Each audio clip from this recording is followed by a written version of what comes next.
नमस्कार, आप देख रहे हैं 10 बिहार के। आपके साथ मैं हूं विवेक। आखिर आज वही मुद्दा है, चर्चा का विषय वही है कि स्टेट के जो अभ्यर्थी हैं उनके दिमाग में क्या चल रहा है। और आज जब वो सड़कों पर निकले, हालांकि इसकी प्लानिंग पहले से थी, तो इसके पीछे क्या सोच रही उनकी क्या सोच रही। इसके अलावा शिक्षा मंत्री का उस बयान को भी हम दिखाएंगे और बताने की कोशिश करेंगे कि मोटी बातें उन्होंने क्या कही। उन्होंने जो बात कही उस पर साफ तौर पर उन्होंने इंगित किया कि यह नियुक्ति नहीं है, लेकिन आप समझने की कोशिश कीजिए, कोई उपद्रव मत मचाइए। लेकिन हंगामा हुआ, लाठीचार्ज की गई है। तो एक सवाल है जो हमारे पीछे यहां लिखा है कि कौन कर रहा अभ्यर्थियों को गुमराह, क्योंकि ऐसा शिक्षा मंत्री को भी लगता है। और अगर गुमराह कर रहा है तो इसके पीछे अभ्यर्थियों का क्या तर्क है, संगठनों का क्या तर्क है, जो संघ है उनसे उनका क्या तर्क है। हमारे साथ सभी मेहमान जुड़े, जरा उनसे बात करेंगे। लेकिन उससे पहले एक एक कर उस प्लेट को देखिए, हम समझाने की जरा कोशिश करते हैं इस पूरे कार्यक्रम में जो आखिर ये मामला क्या है। बीएसईबी ने 15 विषयों के लिए स्टेट 2019 में परीक्षा ली।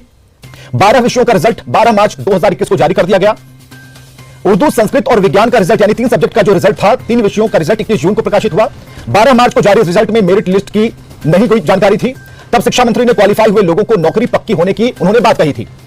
तो यह है पूरा मामला। इसके बाद आगे की कहानी क्या होती है, यह हम आपको बताते हैं। पूरे मामले को समझने के बाद कि कैसे और कब हुई स्टेट की परीक्षा, यह हम आपको बता रहे हैं। बिहार शिक्षक पात्रता परीक्षा 2019 की अधिसूचना जारी हुई। स्टेट परीक्षा 28 जनवरी 2020 को आयोजित की गई। 1,78,000 अभ्यर्थियों ने रजिस्ट्रेशन करवाया था इस परीक्षा को देने के लिए। कुल 1,54,951 छात्रों ने दी थी स्टेट की परीक्षा। 12 मार्च 2021 को स्टेट 2019 का रिजल्ट जारी किया गया, प्रकाशित किया गया। कुल 15.87% अभ्यर्थियों ने यह परीक्षा पास की थी। कुल 24,000 उस हिसाब से अगर हम देखें तो काफी एक लंबा कह सकते हैं, एक बड़ा आंकड़ा है जिन्होंने परीक्षा दी और उन्होंने परीक्षा पास की। पात्रता का मापदंड स्टेट में क्या होता है, यह आपको बताने की कोशिश कर रहे हैं कि क्या आपको डिग्रियां चाहिए, उम्मीदवारों के पास क्या डिग्रियां होनी चाहिए, कौन इस परीक्षा में बैठ सकता है, कौन इस परीक्षा के उन मापदंडों को अगर पूरा करता है तो एग्जाम दे सकता है। चलिए सीधे मुखातिब होते हैं हम अपने सभी मेहमानों से। और सबसे पहले हम अपने सहयोगी से बात करना चाहेंगे, रजनीश से। रजनीश, जो आज दिन भर हुआ वो नहीं होना चाहिए था, लेकिन हो गया। इसके बाद जो शिक्षा मंत्री ने कहा उस बात से भी अभ्यर्थी खुश नहीं है। तो बात पेच कहां फंसी हुई है? विवेक, देखिए काफी महत्वपूर्ण चीजें हैं, क्योंकि एसडीटी परीक्षा 2011 में जिस पैटर्न पर ली गई थी उस पैटर्न से काफी कुछ बदलाव इसमें दिख रहा है 2019 की परीक्षा में। नतीजा ये हुआ है कि जो असमंजस की हालत है, आज शिक्षा विभाग हो, बिहार विद्यालय परीक्षा समिति हो या बेल्ट्रॉन हो, कहीं ना कहीं एक की जिम्मेवारी बनती है और दूसरे की जिम्मेवारी भी बनती है, लेकिन यहाँ पर जो चेन रिएक्शन है उसमें सामंजस्य देखने को नहीं मिला। नतीजा जो अभ्यर्थी है सड़क पर है, लाठीचार्ज हुई। बता दें आपको पॉइंट वाइज हम सबसे पहले कि आखिर मेरिट लिस्ट जारी करने की नौबत क्यों आई। जब 12 मार्च 2021 को जब पहले रिजल्ट जारी होता है 12 विषय का, और उस रिजल्ट में मेरिट लिस्ट का जिक्र नहीं होता है, तकरीबन 24,000 स्टूडेंट उसमें सफल होते हैं। फिर दोबारा जब 3 विषयों का रिजल्ट जारी होना होता है, उस वक्त अचानक रिजल्ट के साथ साथ 12 विषयों के और टोटल 15 विषयों का रिजल्ट के साथ मेरिट लिस्ट जारी हो जाता है। वहीं पर जो नॉन मेरिट वाले स्टूडेंट हैं, जो बाहर होते हैं, वहां पर हंगामा शुरू हो जाता है और शिक्षा मंत्री को बयान देना पड़ता है कि कोई भी नॉन मेरिट हो या मेरिट हो, यानी सभी क्वालिफाई जो है वो आवेदन के योग्य माने जाएंगे। बावजूद जब बिहार विद्यालय परीक्षा समिति ने इसको लेकर कोई सर्कुलर नया जारी नहीं किया आफ्टर मेरिट लिस्ट, उसके बाद जो मौखिक तौर पर जो शिक्षा मंत्री लगातार कह रहे हैं कि हम बहाल करेंगे, सभी योग्य हैं, लेकिन अब स्टूडेंट सड़क पर इसलिए है क्योंकि 37,540 जो पोस्ट है 7वें चरण में उन पदों पर बहाली होनी है, जिसको लेकर अब तैयारियां शुरू हो गई है। ये भी सूत्र बता रहे हैं कि अक्टूबर तक सरकार का टारगेट है, 7वें चरण तैयारी होगी। इस बीच गड़बड़ियां कहां हुई बता दें आपको। 2011 में जो महिलाएं थी, यानी अनारक्षित महिलाओं को 45% में पास करा दिया गया था, लेकिन इस बार जो आरक्षित कोटि की महिलाएं हैं उन्हें ही सिर्फ लाभ मिला, यानी 45% में जो भी महिलाएं आई उनको फेल कर दिया गया, उनसे 50% अंक माना गया, तभी आप पास करेंगे। इसको लेकर एक तरफ हंगामा है, दूसरी तरफ जो मेरिट लिस्ट है या नॉन मेरिट लिस्ट है उसमें अब कंपटीशन बढ़ गया है। ऐसे में क्योंकि 2011 में जो पास किए थे स्टूडेंट, उनके लिए कोई विशेष बहाली प्रक्रिया शुरू नहीं हुई, यानी 7वें चरण की बहाली इतनी देर से हुई है, इतने सालों बाद हुई है कि 2011 का इंतजार करते करते वक्त बीत गया। अब यह हालत है कि अब 2019 वालों को डर इस बात का लग रहा है कि 2011 वाले अगर शामिल होते हैं तो प्रतियोगिता इतना बढ़ जाएगा कि हम पास करेंगे या हमें नौकरी नहीं मिलेगी। ये असमंजस है। तो निश्चित रूप से सरकार को चाहिए कि पद की जो लगातार मांग बढ़ रही है। ठीक है रजनीश, जरा संघ से जुड़े हुए जो लोग हैं, जो प्रवक्ता है शिक्षक संघ के, उनसे जरा बात करते हैं कि आपको ये पेच अगर समझ में आता है। सरकार जो कह रही है, सरकार ने स्पष्ट किया है, दो लाइनें उन्होंने कही हैं, उस पर लगातार विरोध चल रहा है। तो आप सहमति आपकी कब होगी? आपकी जो अड़चन है, दिमाग में जो चीजें चल रही हैं, और सरकार अगर ऐसा समझ रही है कि आप गुमराह हो रहे हैं, कोई है क्या कोई तीसरा व्यक्ति जो आपको गुमराह कर रहा है? आशीष कुमार जी। हाँ जी सर, एक बार आप अपना प्रश्न दोहराइएगा सर। शिक्षा मंत्री कह रहे हैं गुमराह मत होइए, आप लोग गुमराह हो रहे हैं क्या? आवाज सर आपकी कट रही है सर, आवाज क्लियर नहीं। हमारी आवाज आ रही है आपको आशीष जी? जी सर, आवाज आ रही है। हाँ आ रही है। तो ये जरा बताइए कि शिक्षा मंत्री ने आखिर क्यों कहा कि आप लोग गुमराह मत होइए? कुछ है क्या जो पीछे से चल रहा है, कोई दबाव है क्या आप लोगों के ऊपर? सर जिस तरह से लग रहा है कोटिवार रिजल्ट नहीं दिया गया है, सभी सब्जेक्ट का अलग अलग देना चाहिए इनको रिजल्ट। सब किस सब्जेक्ट में कितना अभ्यर्थी पास हुए हैं, क्वालिफाई हुए हैं, उसका डेटा अभी तक हम लोगों को नहीं मिला है। और ये 12 मार्च को जो रिजल्ट दिए थे उसमें 24,599 अभ्यर्थी क्वालिफाई हैं, और उस समय ये कहा जाता है कि सभी की नौकरी पक्की है। जब उस समय ये कहा गया, शिक्षा मंत्री की अथॉरिटी है, प्रधान सचिव शिक्षा विभाग के वो एक अथॉरिटी है, आनंद किशोर अथॉरिटी है, अगर वो कह रहे हैं नियुक्ति पक्की है सबकी 24,599 की, तो अभी क्या जो मतलब ये है जो हम लोगों को मतलब रोड पे आ रहे हैं, अभी रोड पे आना पड़ रहा है इसके लिए, नियोजन के नाम पे हम लोगों को सारे मतलब जो बरगलाया जा रहा है हम लोगों को। तो आपको लग रहा है कि कोई शिक्षा मंत्री को भी कोई बरगला रहा होगा, उन्हें भी कोई गुमराह कर रहा है? आपकी तरफ से भी तो ये आरोप हो सकते हैं।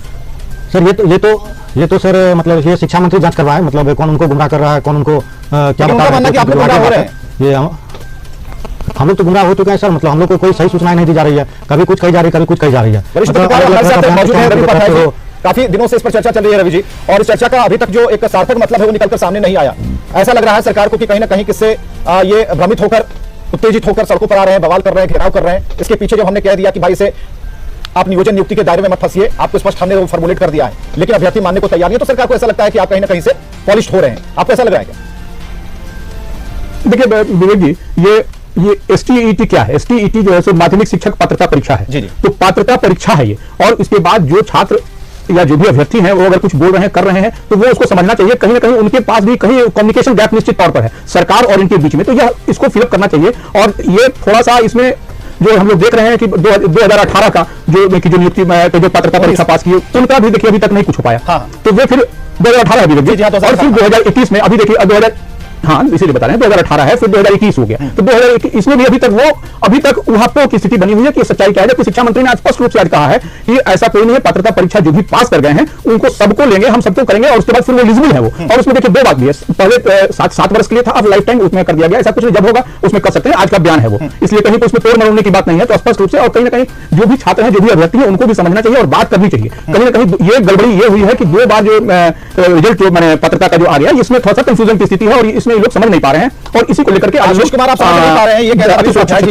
हैं समझ में आ रही है। जो शिक्षा मंत्री ने कहा वो बातें स्पष्ट है, दिमाग में है जो उन्होंने कहा, उसके बाद कोई उलझन नहीं होनी चाहिए। सर हम ये कहना चाहते हैं कि विज्ञापन से बोलिए, आप तो मांग रहे हैं, हाँ बोलिए जी सर। हाँ, विज्ञापन में जो दिया हुआ है उसमें सीधे लिखा हुआ है सर ये, और आनंद किशोर सर भी ये कह रहे हैं कि ये कॉम्पिटिटिव नेचर की बात है, कॉम्पिटिटिव नेचर का ये परीक्षा है। तो फिर इसमें नियोजन की बात कहां से आ गई, नियुक्ति की बात कही गई है। हम लोग नियोजन कहां से, नियोजन हम लोग दर भटकेंगे। अगर मान लीजिए किसी अभ्यर्थी का एज हो रहा है 36.5 साल, तो क्या वो लाइफ टाइम कर देने के बाद उनकी मान्यता सर्टिफिकेट का, तो क्या वो फॉर्म फिलअप कर सकते हैं? आगे नहीं कर सकते हैं। अभी हम लोग को रोड पे क्यों आना पड़ा? आप विज्ञापन से अलग होकर के जा रहे हैं। ठीक है, विज्ञापन में जो दिया हुआ है आप उसके अनुसार नहीं चल रहे हैं, आप बयान बदल रहे हैं बार-बार। पूरा बिहार आपको फॉलो करता है, शिक्षा मंत्री को, शिक्षा विभाग को, BSEB को, प्रत्येक अभ्यर्थी फॉलो कर रहा है, आप अपना बयान बदल रहे हैं। इससे क्या मतलब, छात्र को क्या मैसेज आएगा? जो भी अभ्यर्थी है हमारे, अभी सबको पीटा गया। बताइए, हम लोग शांतिपूर्वक जो है प्रदर्शन कर रहे थे, अपनी मांग रख रहे थे, शांतिपूर्वक रख रहे हैं, नहीं सुना जा रहा। शिक्षक अभ्यर्थियों को पीटा जा रहा। अभी देखेंगे कुछ अभी सचिवालय थाना में 30-40 अभ्यर्थियों को बिठा के रखा गया। आप बता सकते हैं जो ये शिक्षा विभाग क्या करना चाहिए, सरकार हम लोगों के साथ क्या करना चाह रही है? ठीक है, ये लाइफ टाइम वैलिडिटी वाला जो कूपन है ये नहीं चाह रहे हैं, ये चाह रहे हैं कि अभी जो कुछ ऐसा रिचार्ज हो जाए जिससे नियुक्ति पक्की हो जाए। रवि जी बात बताना चाहेंगे, काम नहीं चलेगा। रजनी जी एक बात मैं कहना चाहता हूँ कि आप जो क्लियर करके ही भेजेंगे, घबराइए मत। हाँ रवि जी। नहीं वो देखिए विवेक जी, ये जो आज जो मंत्री जी ने कहा है, माननीय मंत्री विजय चौधरी ने, वो कि ये पहले इन लोग जितने लोग मैंने STET के पात्रता परीक्षा पास किए हैं वो एलिजिबल होंगे, उनको फिर से बिठाया जाएगा, वो परीक्षा देंगे, उसमें कहीं कोई दो मत नहीं है। और जब विजय चौधरी कह रहे हैं तो उसमें कहीं कोई इस बात की बात नहीं है। हाँ यह बात ठीक है कि यह जो हमारे भाई लोग हैं, इन लोगों के पास मैसेज, उनका संदेश मैंने जो क्रिस्टल क्लियर के होता है वो नहीं जा सका है, और इसलिए मैंने थोड़ी सी इन लोगों में बेचैनी है। ये लोग समझ रहे हैं कि हमारी अब सब कुछ छीन गया, लेकिन छीनने की बात यहाँ पे नहीं है, यहाँ पे छीना नहीं जा रहा है। यहाँ पे देखिए सरकार कितने बड़े पैमाने पर कर रही है काम, इसको भी थोड़ा सा सहनशीलता के साथ देखना चाहिए। 2018 का वो बैकलॉग था, उसको भरने जा रही है, तो यह बात को समझना पड़ेगा कि थोड़ा सा निश्चित तौर पर जिसको चाहिए नौकरी, वो हम भी आज स्टेज पे हैं, तो हमको हमारे बीच भी बेचैनी होती है, बेचैनी होनी स्वाभाविक भी है, लेकिन इसको थोड़ा सा समझेगा और समझना चाहिए, और कम्युनिकेशन गैप को सरकार को पाटना चाहिए, ये हमारा है। विनय चौधरी जी, सरकार ने कह दिया लेकिन आपकी बात को ये मानने को तैयार नहीं है, और संघ का ये कहना है, जो अभ्यर्थी उनका ये साफ तौर पर कहना है कि आप जो समझा रहे हैं उस समझ को हमें नहीं समझना। और एक बात तो इनकी क्लियर है बिल्कुल कि ये जो आपने लाइफ टाइम वैलिडिटी दी है उसी पर रोष है, यहीं पर पेच फंसा है, तो इसका कोई सटीक जवाब दे दीजिए जिससे कि इनका क्लियर हो जाए।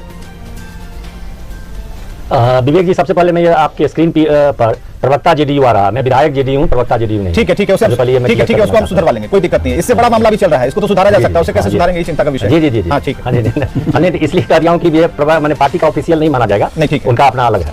जहां तक इन लोगों की बात है, अभी रवि उपाध्याय जी ने बहुत ही स्पष्ट शब्दों में कहा कि जो कोई भी नौकरी लेने के लिए आता है वो बेचैन रहता है, और बेचैनी कोई खराब बात नहीं है, उड़ाना चाहिए। लेकिन अभी हमारे शिक्षा मंत्री जी, हमको लगता है कि वर्तमान समय में बहुत ही अच्छे शिक्षा मंत्री हम लोगों को मिले हुए हैं। उन्होंने जिस तरह से स्पष्टता के साथ आज उन्होंने बताया है कि आप लोग बेचैन न हो, सबों को नहीं बातें तो हम चला रहे हैं।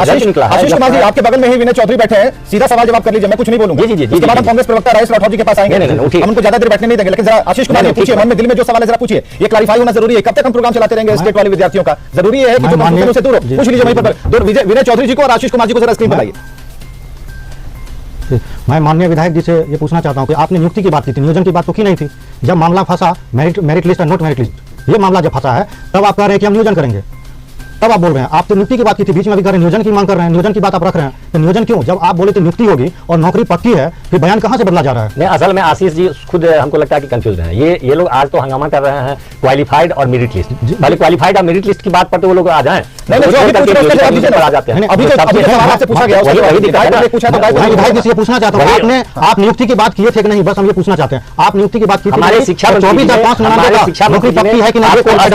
आप स्पष्ट उन्होंने बता दिया आपको कि आप लोग निश्चिंत रहे, आप लोगों को सबों को मौका मिलेगा, आप लोग सभी वैसी बात नहीं, जो भरोसा तो होना ही पड़ेगा ना।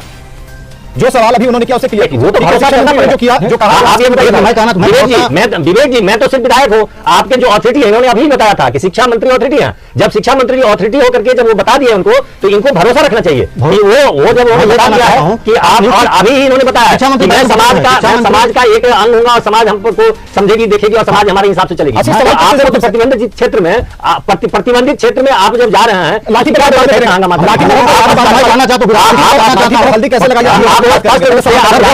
शिक्षा मंत्री जी हम लोग आप जानते हैं और आप बहुत ही बेहतर ढंग से आपको बता देते, आप अभी जाके देखिए जरूरत है, आप लोगों को लाएंगे और आप लोगों को फिर से ऐसा कोई भी समझाना है, यही चीज तो समझाना है। आशीष जो पूछ रहे हैं तमाम अभ्यर्थियों की तरफ से सवाल, उसे समझा देना है। हाँ रजनीश, यही तो बात मैं कह रहा हूं कि हर नियोजन इकाई को दिया जाएगा कि नियोजन इकाई आप वहां जाकर अप्लाई किए। सिर्फ यह अभी रवि उपाध्याय जी ने बहुत बेहतर ढंग से बताया। जब आप वहां जाइएगा, अभ्यर्थी तो रवि उपाध्याय जी की बात भी नहीं समझ रहे, फेवर की बात नहीं है, नहीं समझना तो रजनीश कुमार की बात कहना चाह रहे हैं। हाँ रजनीश जी, चलिए रजनीश। विधायक जी सीधा सवाल मेरा ये है कि जब विज्ञापन निकाला गया था उस वक्त ये कहा गया था कि 37,540 यानी 37,540 ये वैकेंसी भरी जाएगी। उसमें ये हवाला नहीं दिया गया था कि 2011 के एसटीईटी पास अभ्यर्थियों को इसी विज्ञापन के जरिए बहाल किया जाएगा। कंफ्यूजन क्यों नहीं होगा? अब अगर आप पास स्टूडेंट की बात करेंगे तो 37,440 के एवज में तकरीबन 70 से 80 हजार स्टूडेंट पास हैं, यानी कंपटीशन सीधा बढ़ गया है। और स्टूडेंट को यह जानकारी थी पहले कि हम 37,440 में हम फिलअप करेंगे और 30,000 स्टूडेंट लगभग पास हुए हैं। अब बताइए विधायक जी कि आपकी सरकार के पास क्या वर्तमान में 7वें चरण में ये कैपेसिटी है, ये क्षमता है कि उन अभ्यर्थियों को मौका मिल जाएगी, वो शिक्षक बन जाएंगे? ये जवाब दीजिए। जवाब दीजिए। और अब 2021 हो गया था, पात्रता की परीक्षा को लगने में समय 2-2 साल लग जाता है। तो इसके लिए यह देखा गया कि कोशिश किया गया कि पात्रता आप पात्र हो गए, एलिजिबल हो गए, यहाँ पर कोई आप नियोजित नहीं हो गए, पात्र हो गए। ये जो हमारा सीट है, ये हमारी जो सीट रहेगी उस पर हम आपको नियुक्त करेंगे। इसकी बात है ना। ये तो राजेश राठौर परीक्षा करके परीक्षा लिए है, राजेश राठौर उतना ही आप रिजल्ट दीजिएगा, क्वालिफाई कीजिएगा। ठीक है राजेश राठौर, आप ये बोल रहे हैं और ये नोटिफिकेशन में भी लिखा हुआ है। ठीक है राजेश राठौर जी, पूरा हंगामा आप देख रहे हैं, बहुत शांत हो गया अचानक से, ये समझ में नहीं आ रहा है। आपका स्वभाव ऐसा नहीं रहता स्क्रीन पर। विवेक जी, थोड़ा स्वभाव से अलग हटके, चूंकि आप भी लगातार देख रहे हैं और हम लोग डिबेट में आते ही रहे, कुछ दिनों से नहीं आ रहे थे। अभी कोई चुनाव भी नहीं है कि हम राजनीति बात करें। अभी सरकार और सरकार के जो आवाम है, जो उनके बच्चे हैं, उन दोनों के बीच एक बड़ा कंफ्यूजन है। सरकार कह रही है कि अभ्यर्थी कंफ्यूज है, अभ्यर्थी कह रहे हैं सरकार कंफ्यूज है। हम आपके माध्यम से सरकार से, इन बच्चों की ओर से आग्रह करना चाहते हैं, कंफ्यूजन कहाँ है? बच्चे क्या चाहते हैं? बच्चे ये चाहते हैं कि जो आपने विज्ञापन दिया है उस पर सरकार कायम रहे, उसमें परिवर्तन क्यों? आपने नियुक्ति की बात कही थी तो आप नियुक्ति की बात कीजिए, फिर नियोजन की बात क्यों? शिक्षा मंत्री तब जब रिजल्ट आया था तो जो बयान दिए थे उस बयान पे आज क्यों नहीं, क्यों और गुमराह हो रहे हैं? तो सबसे बड़ी बात है कि आपके माध्यम से दोबारा कर रहा है कि पूरे डिबेट के सहारे से, राजनीति से लेकर शिक्षक अभ्यर्थी के लीडर है, उन तक एक बात स्पष्ट आ गई कि सरकार कंफ्यूज है। उनको किसने कहा कि 2011 का जो परिणाम आया था उसमें समावेश कर दीजिए? आप सिर्फ इतना कीजिए कि शिक्षक अभ्यर्थी के जो लीडर है उनको बुलाइए, आपने जो विज्ञापन में दिया था उसका अनुपालन कीजिए। नियुक्ति की बात कही थी, आप नियुक्त कीजिए। अतिरिक्त आप करना चाहते हैं, हम सब बड़ी उत्साहित होंगे। आपके पास शिक्षक का पद खाली भी है, सबको आप भर दीजिए। यही तो बात है। जब अपनी मांग कर लेकर आपके पास जाता है तो इसके एवज में आप डंडा चार्ज करते हैं, तो हम इसको राजनीतिक रंग नहीं देना चाहते हैं। लेकिन एक बात अवश्य माननीय मुख्यमंत्री या माननीय शिक्षा मंत्री से करना चाहते हैं, ये पीटा पीटी का धंधा छोड़िए। विधानसभा विधायक आवाज उठाता है तो उनको पीट देते हैं, शिक्षक अभ्यर्थी आवाज उठाता है तो उनको आप पीट देते हैं। पीटिए मत, इन लोगों को बुलाइए, इनके पास जाइए। आप मालिक मुख्यमंत्री और समझाने का जो दौर है, ये क्या अभी चलेगा या फिर डिस्कस पर पहुंचेगा? ये कंफर्म कीजिए आप। देखिए अभी राजेश राठौर ने बहुत तार्किक बातें कही है, शायद विपक्ष होने के नाते भी एक अच्छा सलाह है उनका कि सरकार को चाहिए कि अभी 5 सदस्यीय जो टीम है, जो नॉन मेरिट है या मेरिट है, दोनों में से जो शिक्षक अभ्यर्थी है उनके साथ एक स्पेशल सदस्यीय टीम के साथ वार्ता करके, जिसमें बिहार बोर्ड के चेयरमैन आनंद किशोर जो खुद सर्कुलर तैयार करते हैं, गाइडलाइन जारी करते हैं, उसके साथ साथ बिहार के शिक्षा मंत्री विजय कुमार चौधरी, शिक्षा विभाग के अपर मुख्य सचिव संजय कुमार, इन तीनों के मौजूदगी में जो तीनों टीम है 2011, 2019 के नॉन मेरिट और मेरिट, ये तीनों टीम के साथ 3 अधिकारी मिलकर वार्ता करें। इसके बाद जो गाइडलाइन दिया गया है, जो विज्ञापन निकाला गया था, उसके तहत कहां-कहां बदलाव किया गया है, उस कंफ्यूजन को दूर करें, शायद ये शॉर्ट आउट हो जाएगा और सड़क पर क्या कहीं भी आंदोलन नहीं हो पाएगा। कितना बढ़िया फॉर्मूला भी रजनीश ने बताया, राजेश राठौर ने बताया, बिल्कुल बैठकर इसका समाधान निकालिए। सरकार ने जो कहा ठीक है, ताल से ताल मिलाना वो अलग बात है, लेकिन ये जरूरी यहां पर यह है कि जहां ताल से ताल ना मिले वहां पर एक ऐसा निष्कर्ष पर हमें आना होगा जहां पर किसी को कोई नुकसान न पहुंचे। जो अभ्यर्थी हैं उनके सामने भविष्य है, उसकी उनकी चिंताएं हैं, सरकार भी सोचती है, लेकिन सरकार को ट्रांसपेरेंसी रखनी होगी, ये बताना होगा कि कब क्या कर रहे हैं, कब क्या नहीं कर रहे हैं, और जो किया है उसे भी सामने लाकर रखना होगा। बहुत बहुत शुक्रिया इस पैनल का जो इस वक्त हमारे साथ जुड़े हैं।